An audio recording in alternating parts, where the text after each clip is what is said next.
Boa tarde, eu me chamo Gustavo Paris, sou aluno de doutorado do Laboratório de Pesquisa em Células-Tronco na UERJ e hoje vou dividir um pouco com vocês sobre o nosso trabalho em relação à purificação de células-tronco mesenquimais. As células-tronco mesenquimais, ou MSC em inglês, têm sido investigadas devido ao seu potencial terapêutico, já que apresentam propriedades imunorregulatórias, antiapoptóticas e são células multipotentes. Elas estão presentes no indivíduo adulto, em diversos tecidos e em localização perivascular, sendo a medula óssea a fonte de MSC mais bem descrita. Entretanto, o isolamento das células-tronco mesenquimais ainda depende da sua adesão ao substrato plástico de cultura.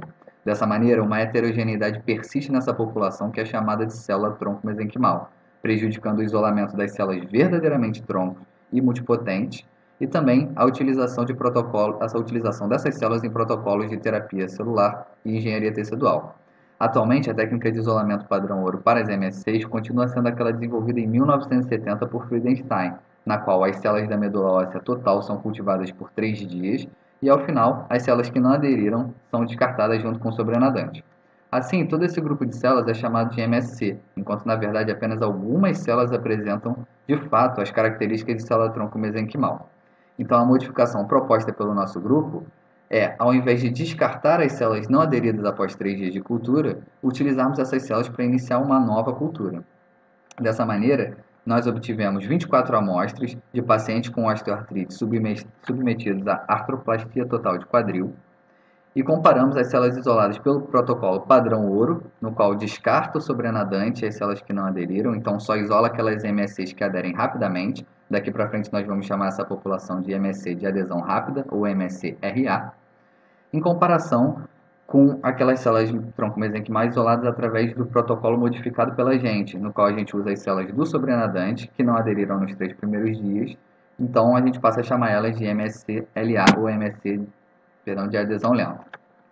Então, o nosso primeiro passo foi quantificar a quantidade de progenitores presentes nessas amostras e percebemos que a nossa população de interesse, a MSC-LA, ela estava presente em todos os pacientes, apresentando uma frequência 3 vezes menor do que a MSC-RA, de adesão rápida.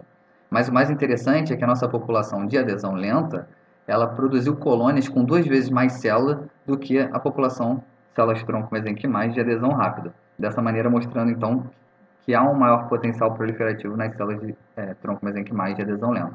Nós fizemos também um CFU secundário, utilizando as células do CFU primário, e nós percebemos que a população de adesão lenta ela conseguiu gerar mais colônias, mostrando que as células filhas daquele primeiro CFU resguardavam potencial para gerar uma nova colônia. E aqui ao lado a imagem ilustrativa dessas colônias secundárias. Nós validamos também a sua capacidade, sua multipotencialidade, através da diferenciação osteogênica e também através da diferenciação in vitro adipogênica. Então, ambas as populações produziram a matriz mineralizada, que a gente consegue ver o vermelho marcado pela lisarina vermelha, de maneira proporcional, equivalente entre as duas subpopulações, mas para a diferenciação adipogênica in vitro, nós percebemos que muito mais células são capazes de acumular gotículas lipídicas em seu citoplasma, aqui marcado pelo oil red, pelo marcador oil red, na população de MSC-LA, de adesão lenta, do que na população isolada pelo protocolo padrão de adesão rápida. Então, muito mais células possuem esse potencial adipogênico na população de adesão lenta. Nós fizemos também um ensaio de tubulogênese in vitro, co-cultivando células endoteliais com as nossas subpopulações de células-tronco mesenquimais marcadas com um marcador fluorescente, para ver se elas assumiriam a sua localização perivascular, interagindo com o endotélio. E foi exatamente isso que a gente viu. Ambas as populações assumiram essa localização perivascular e também funcionaram de maneira semelhante ao pericito, realizando um pruning, que seria a poda das conexões novas, a fim de manter somente aquelas conexões mais eficazes. Por fim, nós realizamos também uma análise do perfil fenotípico dessas células através dos marcadores celulares.